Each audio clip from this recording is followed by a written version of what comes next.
Ecco l'effetto che fanno auto e camion quando affrontano quella curva della provinciale 17 che collega Cartura con Due Carrare nel Padovano. Veicoli e moto che spesso, troppo spesso, escono di strada e finiscono nel fossato. Sabato scorso ha perso la vita la 43enne trevigiana di origini marchigiane, Vania Coloso, ma in passato c'era stato un altro incidente mortale e una terza persona è rimasta paralizzata. Quando piove l'asfalto diventa viscido e i residenti sanno già come andrà a finire. Quando piove io preparo scarponi e ombrello perché so che devo uscire a tirar su qualcuno e spero sempre qualcuno che sta bene. La condizione della strada in quel tratto, una curva insidiosa dopo un rettilineo, sarebbe peggiorata negli ultimi anni. Secondo i residenti l'asfalto è da sostituire.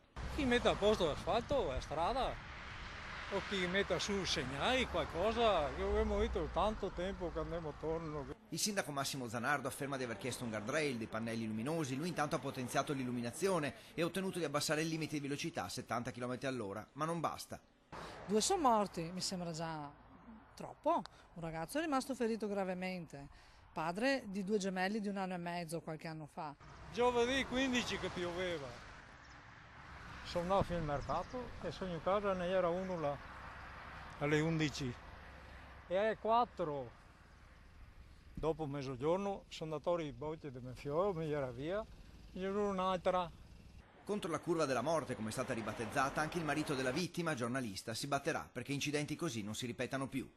Quella curva della provinciale 17 è notoriamente chiamata come la curva della morte e purtroppo Vania non è stata l'unica a perdere la vita in quel tratto. Intanto per l'ennesima vittima i residenti si stringono ai familiari, anche una bambina ha chiesto alla nonna di compiere un piccolo gesto. Si poteva mettere un mazzo di fiori per la signora?